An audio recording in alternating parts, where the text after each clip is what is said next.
Welcome, Wunnumin Lake First Nation members, to our virtual community meeting with your community. My name is Don Parkinson. I'm a consultation specialist with SNC Lavalin, and today we are going to give a presentation on the Webequie Supply Road project. We are currently in the environmental assessment phase of the project, and this is the first of 3 rounds of consultation that we will be doing as a part of the environmental assessment phase of the project. And so just to give you a bit of a background on what we're going to do today, we are going to run through the presentation, which is recorded beforehand. And then when we come back from the presentation, I'm going to talk a little bit about feedback that we have heard from your community previously. In this case, it was at an October 2nd, 2019 meeting with the chief and deputy chief. And then, so we'll talk about some of the issues that were raised during that meeting. And then after that, we'll take any questions that community members may have about the project.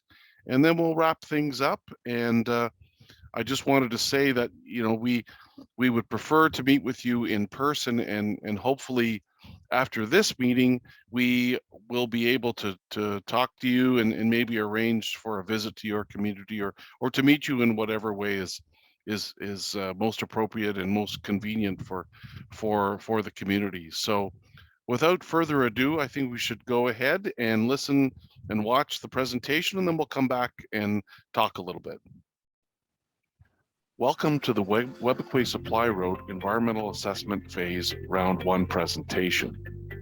Today we are going to talk about the environmental assessment steps, what we have learned from communities, the importance of Indigenous knowledge, road route alternatives, and what happens next. For background, Webequie First Nation is about 250 kilometers from the Hudson Bay and James Bay coasts, and the road runs south of Webequie and then east to the Ring of Fire area. The purpose of the Webequie Supply Road is to move people and supplies to the Ring of Fire area, create jobs and business opportunities for community members, as well as skills training opportunities for young people. This would be done in a way that will preserve and strengthen the community's language and culture. The road will be 107 kilometers long, with 17 kilometers of the length actually within Webequie First Nation reserve lands. The corridor planning area is 2 kilometers, but the actual cleared area will be 35 meters. The road will make 3 large water crossings, one across Winisk Lake and the other 2 across rivers.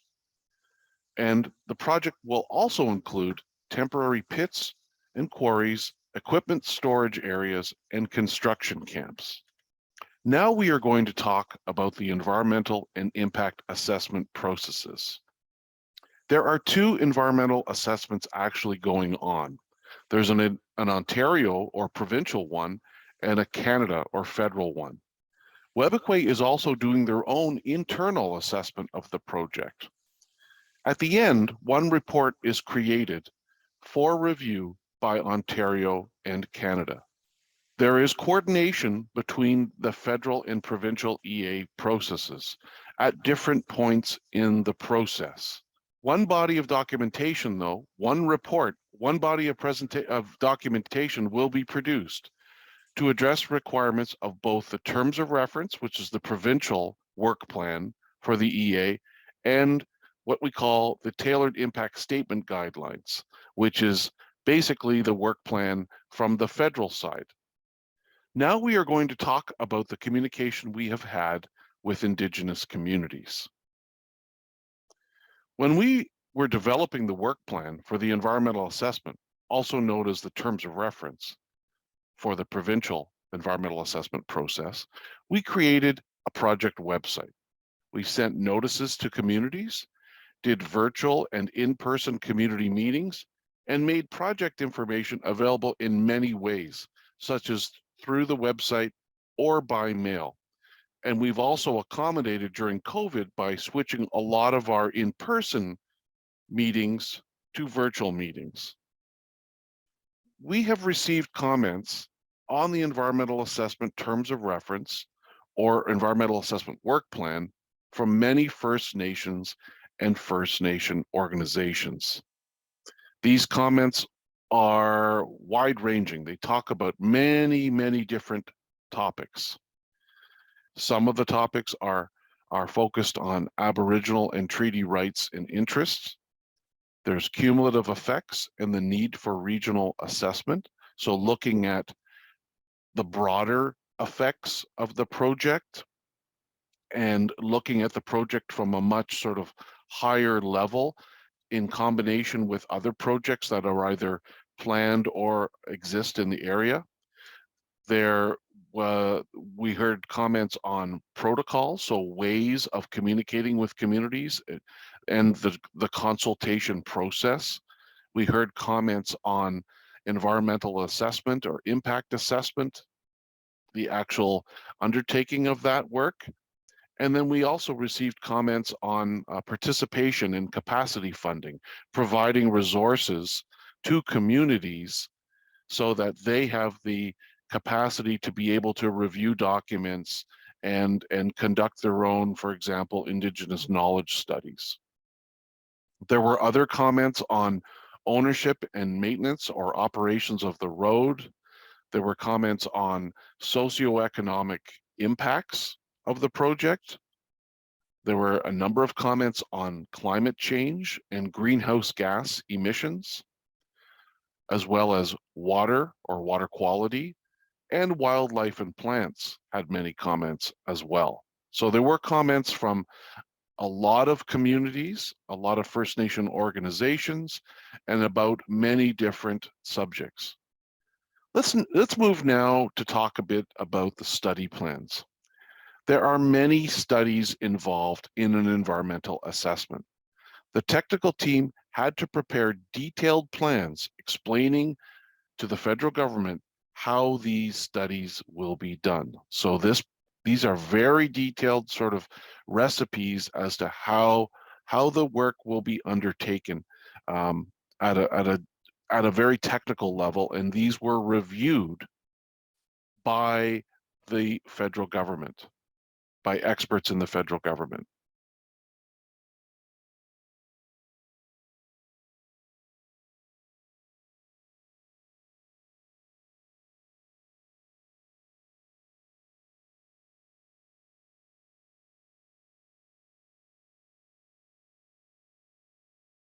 So there were a number of different technical study plans prepared, and the subjects include geology, terrain and soils, surface and groundwater, air quality and climate change, noise and acoustic, vegetation, wildlife, fish and fish habitat, species at risk, socioeconomics, human health, visual environment, and cumulative effects.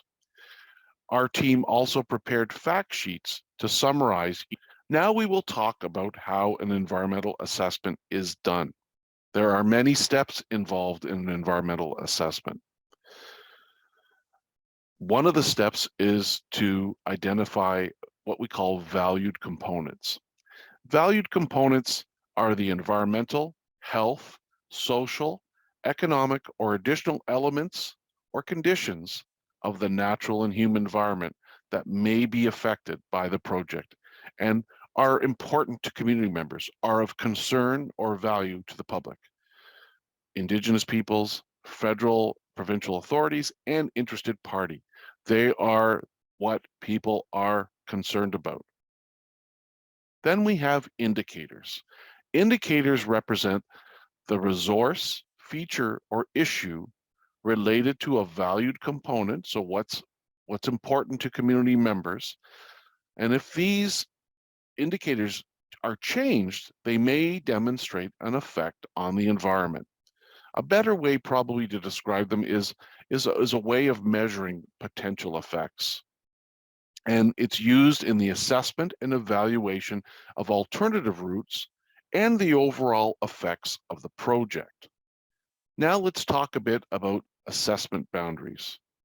For each thing that community members think is important to study in an environmental assessment, a valued component, a study area needs to be defined. These are different depending on the valued component, and that's a very important thing to remember. So there are three general study areas. What we call the project area or project footprint. Then we have 1 kilometer on either side of the road center, which is called the local study area, and the regional study area, which is 5 kilometers on each side of the center line of the road.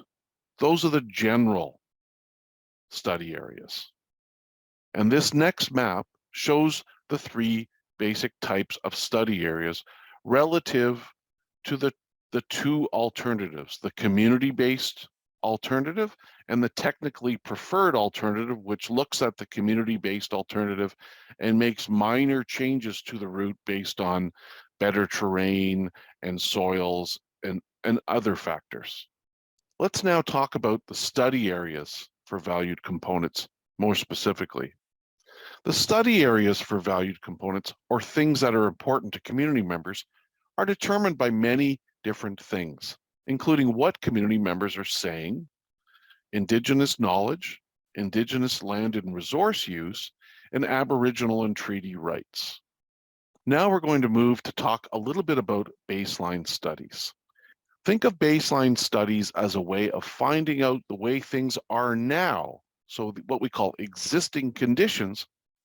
And if we know that, we have something to compare to when looking at possible impacts of the project. So it's a snapshot, a picture of the way things are before the project.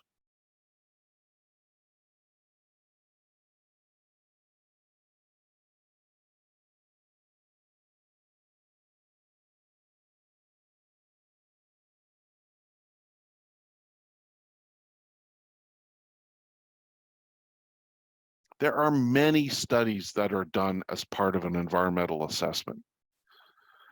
These studies look at three general areas: the natural, or what we call biophysical, socioeconomic, and cultural. They're all under these categories. For example, let's look at natural or biophysical.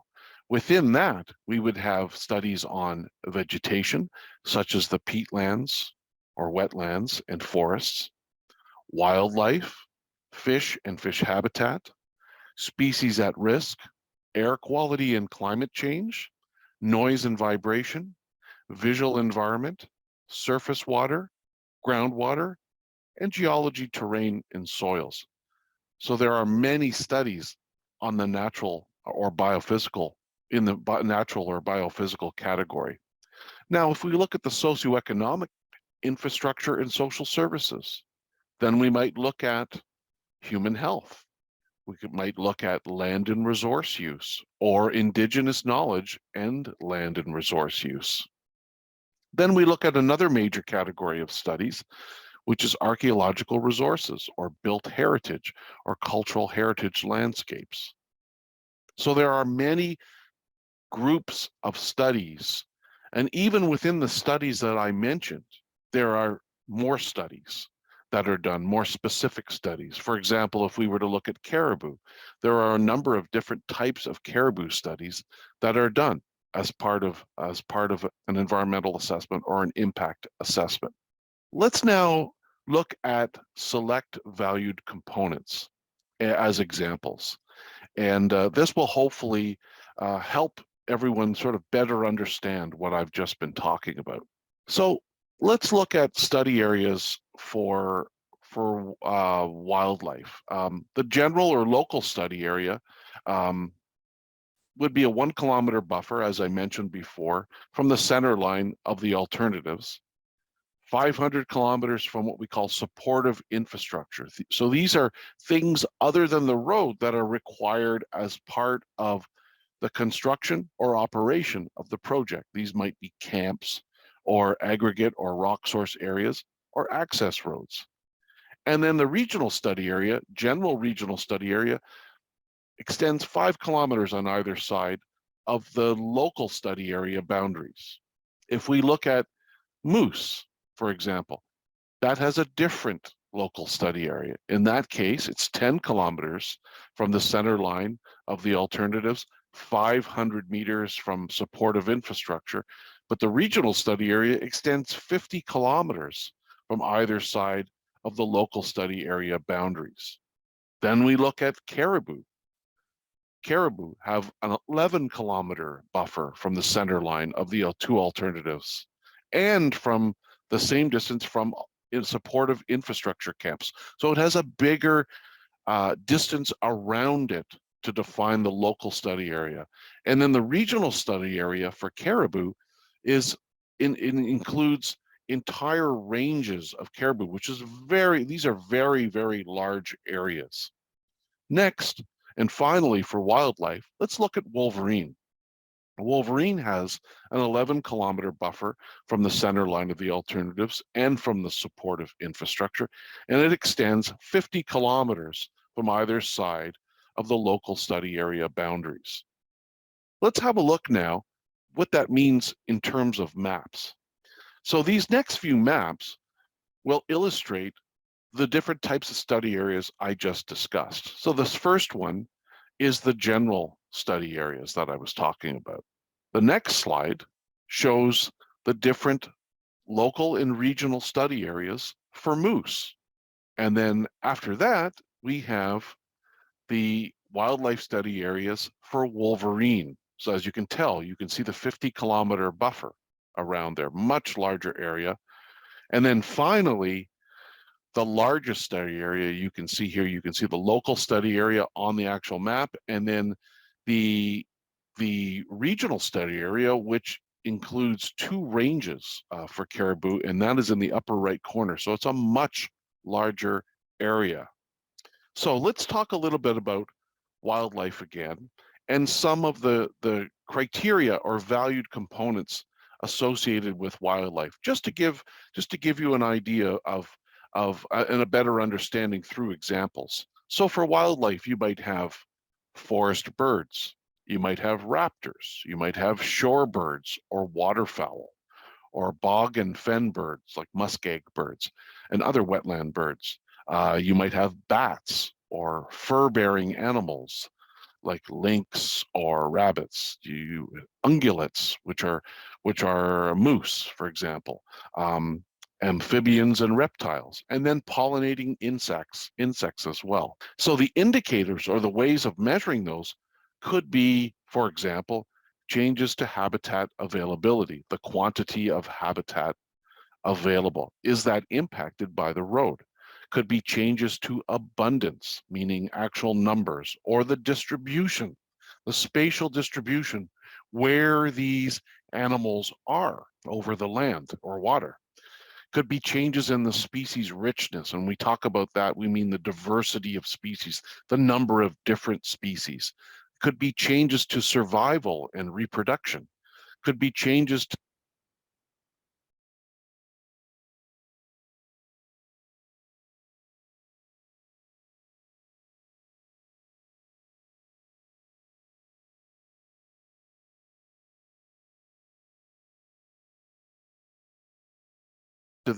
to predator access, habitat use, and population. Or it could be changes in wildlife mortality or due to stress from. So let's talk a little bit about the baseline studies for birds. Spring and fall aerial water bird surveys were conducted in 2019 and 2020. And some of the things that we found were that the large lakes, and this isn't that surprising, were staging areas for waterfowl. Smaller lakes and rivers aren't really used that much by migrating waterfowl. We also conducted breeding bird surveys in 2020 and 2021. And we did listening counts at 263 stations. And we also used things called acoustic recording units at many different locations, actually 89 different locations to listen to the sounds in these areas. The next slide shows some pictures that were taken from our breeding bird survey fieldwork. We also conducted baseline studies on bats to look basically for how many species are present. So we looked at, as I mentioned, bat diversity or number of species, and we used listening devices, what we call ultrasonic recorders. And we did surveys at 10 different locations. We found 5 species of bat, including the little brown bat, which is endangered in Ontario. We conducted a number of baseline studies on caribou as well. Caribou aerial surveys were conducted in 2018, 2019, and 2021. These are aerial surveys where we have biologists looking down and counting the number of caribou and identifying male, female, and making other observations about other large mammals. We also conducted in 2020 a caribou calving study, both by foot and by helicopter. We conducted a caribou collaring study in 2021, and that helped us identify calving areas where community members where caribou would have their young, winter areas, and identify travel corridors by being able to track the individual caribou across the landscape.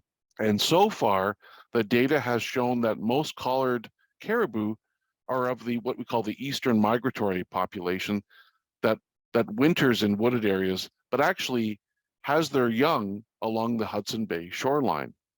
Next are a few pictures of some of our from some of our caribou aerial surveys. And then the slide after that shows photos from our collaring study as well. So let's talk a little bit next about baseline studies for wolverine and amphibians. We conducted, starting in 2021, a wolverine occupancy study. And so we set up sampling stations called run poles that at 25 different sites within 10 kilometers of the planned road center line. And then these stations were set up to include what we call snag posts to collect hair from the animals that would visit. And then there were wildlife cameras set up.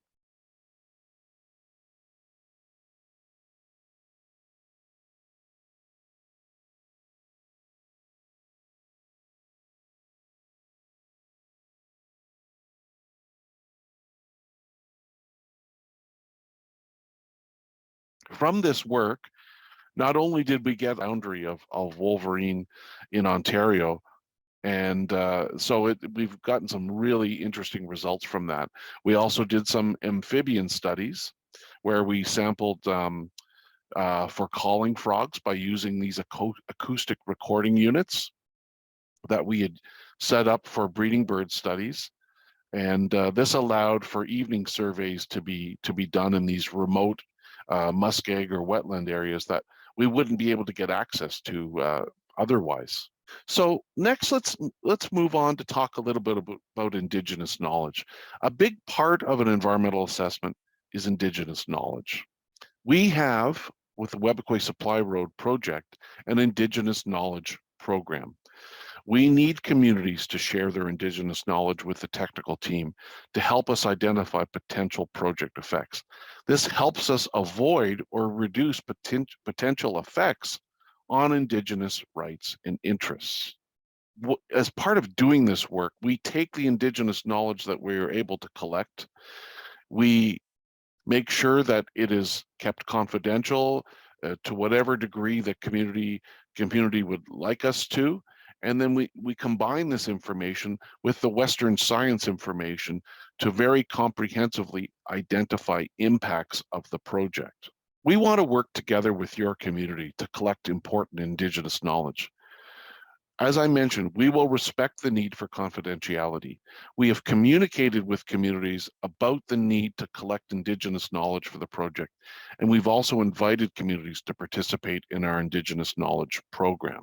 So again, this is a very, very important part of this environmental and impact assessment, collecting Indigenous knowledge. And we really would like to encourage communities to provide that input to us so we can make sure that we've assessed impacts of the project very, very thoroughly. Let's move now to talk a bit about consideration and evaluation of alternatives. We have different route alternatives that have been developed by working with community members. Of the two alternatives, one is what we call the community preferred route, and the other is based on where the best land for road building is. So it's sort of the technically preferred route. We're also looking at different locations for sources of road building material, such as gravel and rock. This next map shows the two alternatives. In yellow is the community preferred route, which was derived by Webequie First Nation members meeting over a fairly long period of time to discuss the best possible route for the road. And then the green line represents technically preferred version of that route, looking at the best areas to travel through in terms of best terrain to build in generally, and other factors as well. Each alternative does get evaluated in detail, and there are many factors involved in that evaluation, such as natural environment, Indigenous knowledge, land and resource use and interest, socioeconomic and cultural heritage, and of course the technical side, cost, constructability, and safety. And the purpose of the evaluation of these routes and aggregate or rock sources is to identify a preferred route and preferred locations for sources for aggregate and rock that has the least potential for bad effects, for negative effects, and the greatest opportunity for controlling those negative or bad effects, and offers the community the greatest benefit as well. The evaluation of alternatives also considers other facilities that are part of building the road, such as temporary access roads to get to those gravel pits and quarries, for example, to get to the laydown and storage yards, construction camps, as well as bridges. Let's talk a little bit about consultation approach and next steps. We will be talking to communities in the next few months. We have 3 rounds of consultation planned as part of the environmental assessment phase of the project. This presentation is for round 1. But as you can see in this slide, we have the 2 other rounds, round 2 coming up hopefully in fall of 2022, and in winter or spring of 2023, the final round, round 3. This round talks about the overall IA process. It talks about the IK program. It talks about criteria and indicators, the evaluation of alternatives. The next round, round 2, will summarize the input that we got, identify alternatives, identify preferred routes for the road and aggregate or rock source areas, and provide some preliminary engineering design elements. And then finally, round 3 will be a summary of round 2, what we found in round 2, and a summary of preliminary effects, early effects based on our analysis of the project, and proposed ways of managing project impacts or mitigating impacts, limiting or controlling impacts, and then talking about follow-up monitoring, either during construction or post-construction. We will be collecting your feedback on the project in many ways, including community meetings, interviews, open houses, live streaming sessions, the project website, and social media. There are many different ways available to collect feedback from your community, and we welcome input from you in terms of how you would like to communicate with us. In terms of next steps, let me just talk about where we are here now. We are looking for input to finalize the criteria and indicators, as well as identify study areas for the valued components. We're looking to continue with our baseline studies and collect Indigenous knowledge. Now, in fall of 2022, we're looking for input to evaluation of alternatives and selection of the preferred route and locations for the construction material sources, aggregate and rock. And we'll be doing the preliminary engineering design of the road. Then, in winter of 2023, we'll be getting input to preliminary effects assessment of the project and input to proposed impact management, mitigation, and follow-up monitoring. And then finally, in the summer and fall of 2023, there would be a review of the draft and final environmental assessment report or impact statement, the document that goes to both the provincial and federal governments. We want to hear from you. Please provide us with your comments through the project website, which is supplyroad.ca. Speak with the project team after the presentation. Fill out a feedback form. We have contact information on the screen for you. We welcome your input. We will respond to you, and it will make the environmental assessment and impact assessment better with your input. Thank you for joining us today. Miigwech, and we will see you soon. Welcome back, Wunnumin Lake First Nation. I hope you enjoyed the presentation. Now we're going to talk a little bit about what we heard from your community when we met last October, or October 2nd, 2019, a few years ago, almost 3 years ago, about the project. And we met with the chief and the deputy chief at the time. And in that discussion, there were a number of questions asked by the chief and deputy chief. They were regarding a number of different topics: Webequie's three-tier approach, the timing of the baseline studies, just asking about, do the baseline studies start before the EA terms of reference are approved, and then the reasons why. Use of the Webequie supply road by future mines that might be developed, and that relates to concerns that they had regarding possible socioeconomic impacts on community members, and then just generally impacts on traditional lands and the area in general from the road. Some of the other issues that were raised, included the provision of capacity funding to help the community review documents associated with the project, the need for collaboration and discussion among the communities that surround the Webequie Supply Road project area, the possible connection of the Webequie Supply Road to the highway network to make the project more economically viable.